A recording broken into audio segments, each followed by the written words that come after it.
Good morning बच्चों, मैं BL Agarwal आज आप लोग को कॉस्ट अकाउंटिंग का एक नया चैप्टर कॉस्ट अकाउंटिंग सिस्टम इसके बारे में बताने का कोशिश करूंगा। जनरली अकाउंटिंग, ये जो वर्ड है अकाउंटिंग बोलने से हम लोग को ये समझ में आता है कि बिजनेस का जो ट्रांजैक्शन होता है, डेली ट्रांजैक्शंस जो भी बिजनेस का होता है उसको रिकॉर्ड करना। इट मीन्स उसका जर्नल बनाना। जर्नल के बाद जानते हैं लेजर बनाना, लेजर पोस्टिंग। तो रिकॉर्ड करेंगे तो पहले जर्नल होगा, जर्नल के बाद लेजर होगा, इसके बाद ट्रायल बैलेंस बनेगा,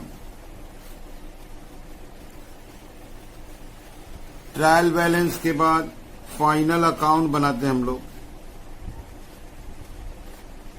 फाइनल अकाउंट कहने का मतलब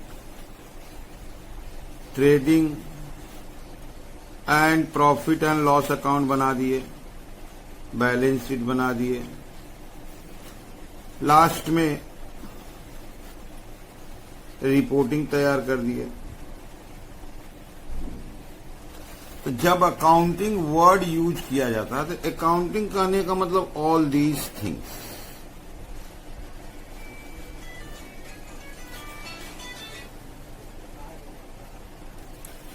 तो जब कभी भी अकाउंटिंग का बात होता है तो अकाउंटिंग मीन्स होता है रिकॉर्डिंग। रिकॉर्डिंग किसका? ट्रांजैक्शंस का। तो हम लोग जब भी वर्ड उठता है अकाउंटिंग करना है, अकाउंटिंग मीन्स ही हो गया कि जो बिजनेस का ट्रांजैक्शन हुआ उसका जर्नल करना है, लेजर बनाना है, लेजर के बाद उसका बैलेंस निकाल के ट्रायल बैलेंस बनेगा, ट्रायल बैलेंस के बाद फाइनल अकाउंट बनता है। फाइनल अकाउंट का एक हिस्सा होता है trading and profit and loss account, दूसरा हिस्सा होता है बैलेंस शीट, अब फिर उसके बाद रिपोर्टिंग तैयार कर देंगे।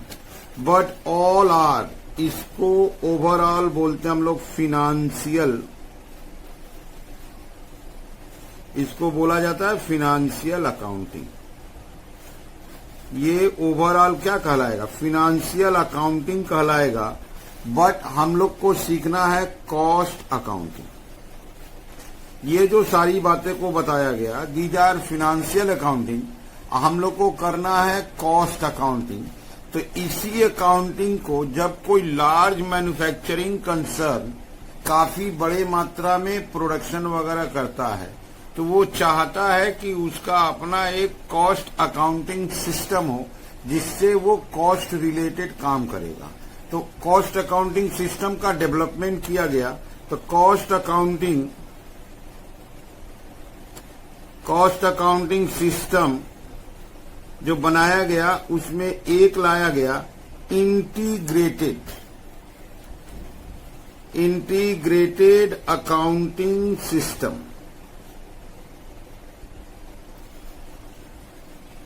और दूसरा लाया गया नॉन इंटीग्रेटेड अकाउंटिंग सिस्टम।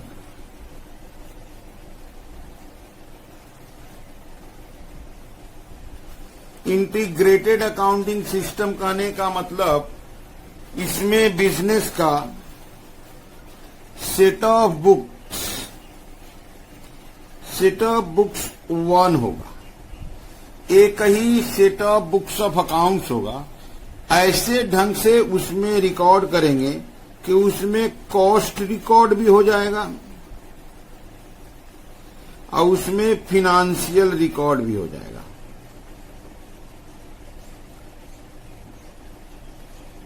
इसका मतलब इट इज ए मिक्सचर है। कॉस्ट अकाउंटिंग और फिनेंशियल अकाउंटिंग दोनों उसके अंदर रहेगा, इसीलिए इसका नाम दिया गया इंटीग्रेटेड। तो ऐसे ढंग से ट्रांजैक्शन को रिकॉर्ड किया जाएगा जिसमें कॉस्ट का भी काम हो जाएगा, फिनेंशियल का भी काम होगा। इसका मतलब only one set of books को मेंटेन किया जाएगा। जबकि दूसरा लाया गया नॉन इंटीग्रेटेड अकाउंटिंग सिस्टम में कॉस्ट बुक अब फिनेंशियल बुक दोनों को सेपरेट कर दिया गया। कॉस्ट बुक को में कॉस्ट ट्रांजैक्शन लिखेंगे, फिनेंशियल बुक में फिनेंशियल ट्रांजैक्शन लिखेंगे। तो दोनों बुक अगर हम लोग सेपरेट मेंटेन करते हैं, कॉस्ट का ट्रांजैक्शन लिखने के लिए कॉस्ट बुक रखा गया, फिनेंशियल का ट्रांजैक्शन लिखने के लिए फिनेंशियल बुक लिखा गया, तो इस दोनों से जो प्रॉफिट होगा वो आपस में डिफर हो जाएगा। डिफरेंस होने का कारण जो है हम लोग रिकॉन्सिलेशन चैप्टर में पढ़ते हैं। क्या कारण से डिफरेंस होगा? तो बहुत सारा ट्रांजैक्शन ऐसा है जो फिनेंस बुक में रिकॉर्ड किया गया है बट कॉस्ट बुक में नहीं रिकॉर्ड किया गया, या एक का ट्रांजैक्शन ऐसा, एक दो ट्रांजैक्शन होता है जो कॉस्ट बुक में रिकॉर्ड है बट फिनेंशियल बुक में रिकॉर्ड नहीं है, या फिनेंशियल बुक में डिप्रिसिएशन का मेथड अलग है, कॉस्ट बुक में मेथड अलग है। स्टॉक वैल्यूएशन का फिनेंशियल बुक में अलग मेथड है, कॉस्ट बुक में अलग मेथड है। ओवरहेड कॉस्ट बुक में एस्टिमेटेड होता है जबकि फिनेंशियल बुक में एक्चुअल होता है। तो ऐसे करके ए लॉट ऑफ रीजंस है जिस रीजन के चलते उन दोनों में डिफरेंस क्रिएट हो जाता है। जब वो डिफरेंस क्रिएट हो गया तो उस डिफरेंस को दूर करने के लिए हम लोग रिकॉन्सिलेशन बना देंगे। तो इसका मतलब हो गया कि जब हम लोग नॉन इंटीग्रेटेड मेंटेन करेंगे तो और एक चीज हम लोग के सामने आ जाएगा, वो है रिकॉन्सिलेशन अकाउंट स्टेटमेंट बोलते हैं उसको, reconciliation statement of profit between cost and financial books. तो ऐसे करके अकाउंटिंग में ये सिस्टम डेवलप किया गया।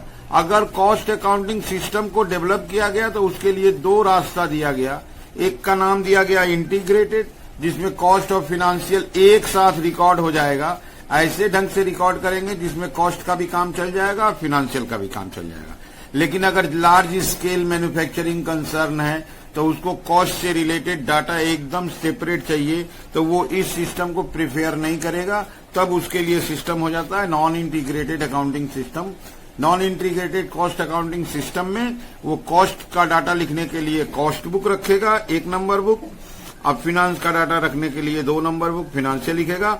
लेकिन इसमें एक प्रॉब्लम क्रिएट हो जाता है कि 2 बुक्स है तो रिजल्ट डबल हो जाता है, दोनों का आपस में डिफरेंस हो जाता है। डिफरेंस का अपना एक कारण होता है। उस डिफरेंस को लेके हम लोग फिर एक स्टेटमेंट बना के चेक करते हैं दोनों बुक ठीक है कि नहीं। That statement is called reconciliation statement. काम के लिए नॉन इंटीग्रेटेड अकाउंटिंग सिस्टम ये जो है ये प्रैक्टिकली इंपॉर्टेंट है। प्रैक्टिकली बोलने का मतलब इससे प्रॉब्लम विथ सॉल्यूशन करना पड़ता है। इससे प्रॉब्लम आता है that may be journal, ledger हो सकता है, बट ये जो चैप्टर है ये थ्योरेटिकली है, इससे प्रॉब्लम जनरली नहीं देखा जाता है। तो इंटीग्रेटेड अकाउंटिंग सिस्टम में बोले 1 सेट ऑफ बुक्स होता है, उसी में कॉस्ट और फिनेंशियल दोनों ट्रांजैक्शन रिकॉर्ड होता है। थ्योरेटिकल किस टाइप का इसमें से क्वेश्चन हो सकता है, आते हैं इसका थ्योरी में क्या इसका क्वेश्चन है वो देखते हैं। ये सामने है। What do you mean by integrated accounting system? I stated features and advantages.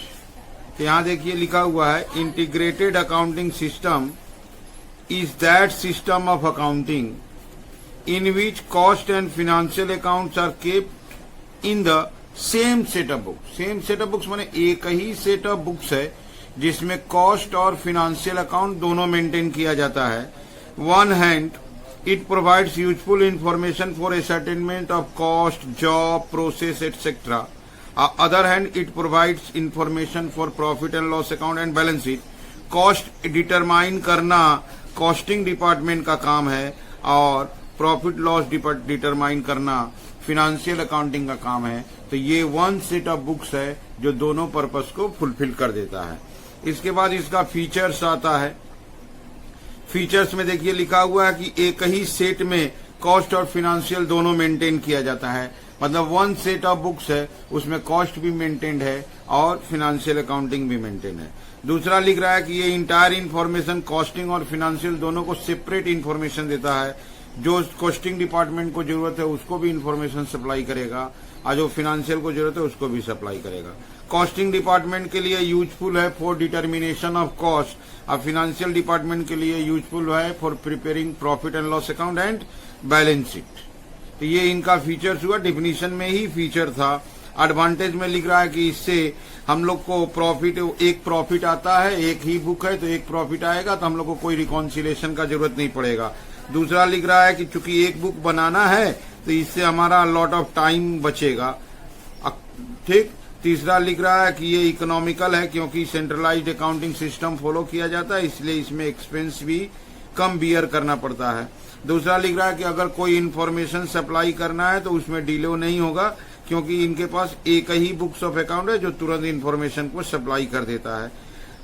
Last यहाँ देख रहे हैं कि financial books are easily check accuracy, costing accounts are undergo similar checks because the integrated accounting system is followed. मतलब इससे दोनों accounting को बढ़िया से चेक कर दिया जाता है। तो ऐसे करके ये इसका थ्योरिटिकल है। अगर आप लोग को थ्योरी लिखना है तो आराम से वीडियो को पॉज करके लिख सकते हैं। ये इसका पूरा थ्योरी दिया हुआ है। तो बात होता है कि ये जो चैप्टर है कॉस्ट अकाउंटिंग सिस्टम, इसमें जो अपने दो सिस्टम बताए, एक अकाउंटिंग सिस्टम जिसमें इंटीग्रेटेड अकाउंटिंग, ये थ्योरिटिकल है जिसका थ्योरी हमने दिखा दिया, और इसमें थोड़ा बहुत थ्योरी जानने के बाद हम लोग इसका जर्नल लेजर आगे सीखेंगे। ठीक है, देख लीजिए। ये देखिए यहाँ इसका थ्योरी रखा हुआ है, कॉस्ट कंट्रोल अकाउंटिंग और नॉन इंटीग्रेटेड अकाउंटिंग। क्या डिफिनीशन है? Cost control accounting is a system in which cost accounts are distinct from the financial accounts. ये एक ऐसा सिस्टम है जिसमें कॉस्ट अकाउंट अलग होता है और फाइनेंशियल अकाउंट अलग होता है।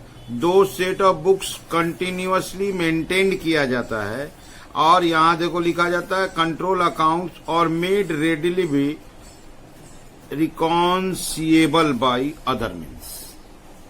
ठीक है, ये डिफिनीशन एज पर सीमा लंदन है। कहने का मतलब कॉस्ट कंट्रोल अकाउंटिंग सिस्टम एक ऐसा सिस्टम है जिसमें कॉस्ट अकाउंटिंग का रिकॉर्ड के लिए अलग से एक बुक बनाते हैं, फाइनेंशियल रिकॉर्ड को रखने के लिए अलग एक बनाते हैं, और इस ढंग से कंट्रोल करते हैं कि जो इजीली रिकॉन्सिएबल हो। यहां देखिए cost control accounting is also termed as non integrated. यहां देखिए cost control accounting is also termed as non integrated system. Under this system देखिए यहाँ a separate set of books is maintained, एक सेपरेट सेट मेंटेन किया जाता है। अब financial books अलग होता है, वो अलग मेंटेन किया जाता है। तो कॉस्ट बुक को रिकॉर्ड करने के लिए एक कॉस्ट अकाउंटेंट अपॉइंट होगा, और फाइनेंशियल बुक को रिकॉर्ड करने के लिए फाइनेंशियल अकाउंटेंट होगा। दोनों अकाउंटेंट सेपरेट रहेंगे जिससे कि वो अपने बुक्स के लिए रिस्पॉन्सिबल हो सके।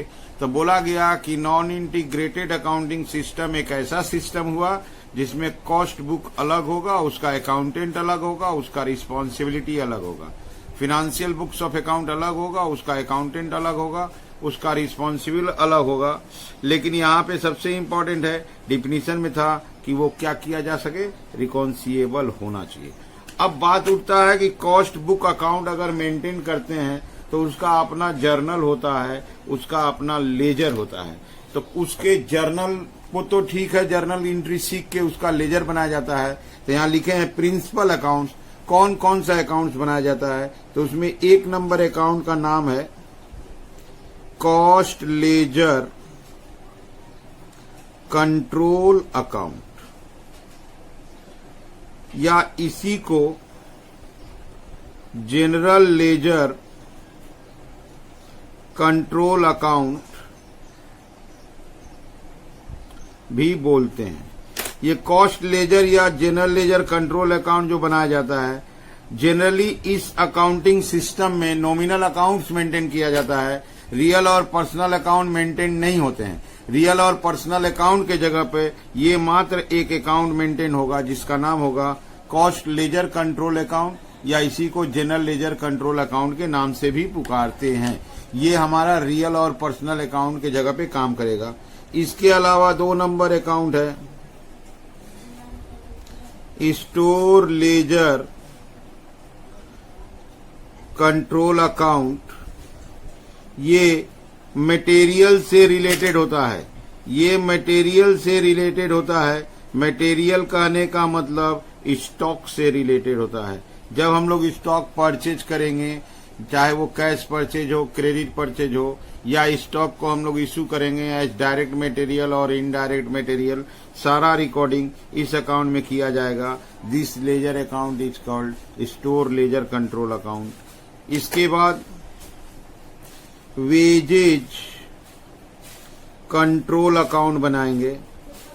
कॉस्ट शीट का अगर एलिमेंट का बात करें तो एक एलिमेंट मटेरियल होता है जो स्टोर लेजर में आ गया, और दूसरा एलिमेंट वेजेज होता है जिसके लिए वेजेज कंट्रोल हो। वेजेज चाहे पेड हो चाहे ड्यू हो, वेजेज पेड या ड्यू को पहले इसमें रिकॉर्ड करेंगे, फिर इसका एलोकेशन होगा as direct wages and indirect wages. उसके बाद ओवरहेड से रिलेटेड अकाउंट बनेगा। एक अकाउंट बनता है factory overhead control account. Factory overhead से रिलेटेड सारा एक्सपेंसेस, जितना भी फैक्ट्री का एक्सपेंसेस है, फैक्ट्री एक्सपेंसेस, चाहे वो इनडायरेक्ट मटेरियल हो, इनडायरेक्ट वेजेज हो या इनडायरेक्ट एक्सपेंसेस हो, अगर वो फैक्ट्री से रिलेटेड है तो फैक्ट्री ओवरहेड कंट्रोल अकाउंट में आएगा। इसके बाद एक अकाउंट बनेगा work in progress, work in progress control account. Work in progress control account कहने का मतलब अगर कॉस्ट शीट का बात करें तो ये वर्क कॉस्ट है एक तरह से, ये वर्क कॉस्ट है एक तरह से। तो जो हम लोग को प्रोडक्शन करने के लिए जो भी खर्चा हुआ था, चाहे वो मटेरियल हो, वेजेज हो और फैक्ट्री ओवरहेड हो, सारा इसके अंडर में आ जाएगा। That is called work in progress control account. इसके बाद आएगा office and administration overhead control account.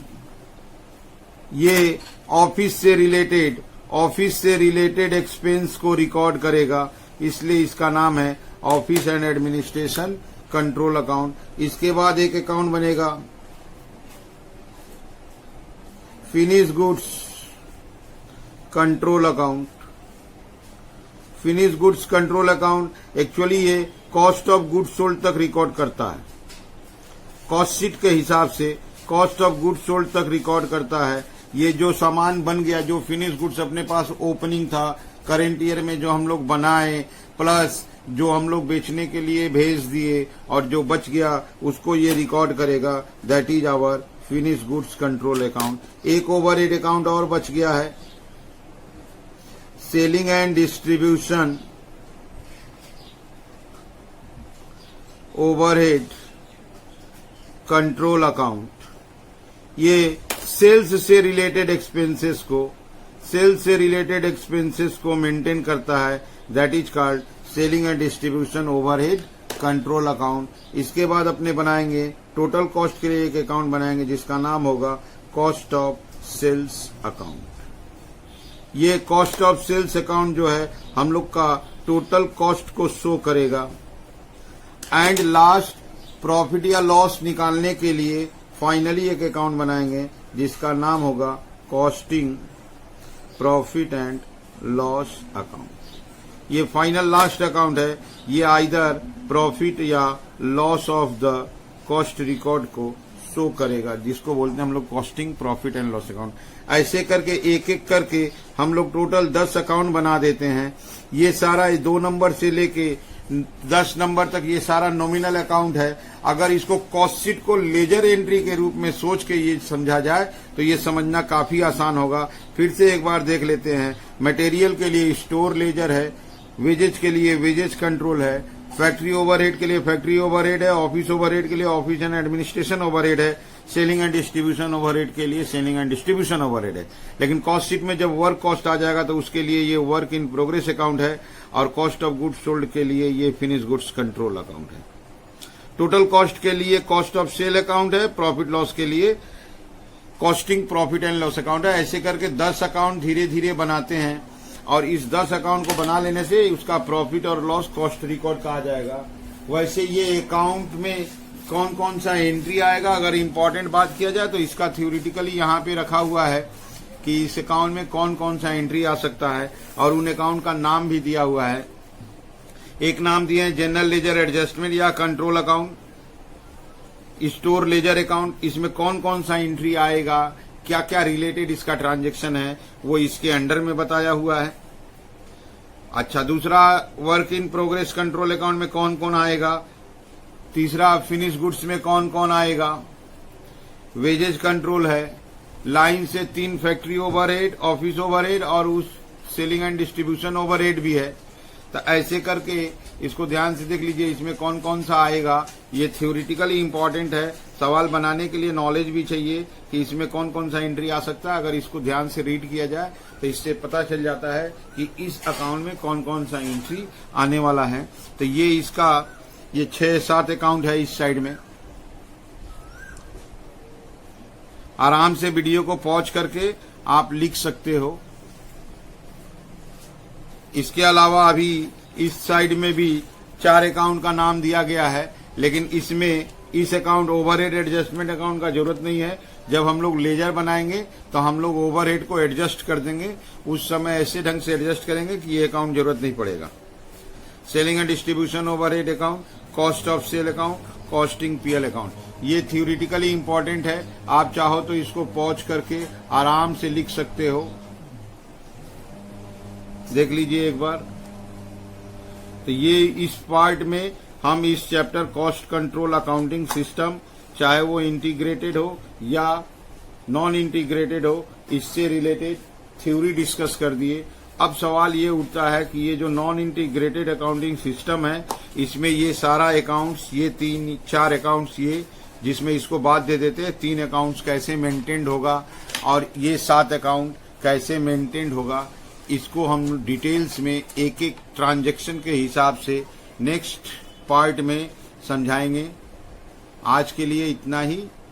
इसको ध्यान से पॉज करके आप लोग लिख लेना, ठीक है। अगर आपको पसंद आता हो कि समझ में आ रहा है तो मेरे चैनल 3A एकेडमी को सब्सक्राइब जरूर करना, दोस्तों में लिंक शेयर करना, और आपको अगर कोई क्वेरीज हो, कोई थ्योरेटिकल प्रैक्टिकल प्रॉब्लम्स हो तो आप हमको मेरे इस व्हाट्सएप नंबर पे कांटेक्ट जरूर करिएगा।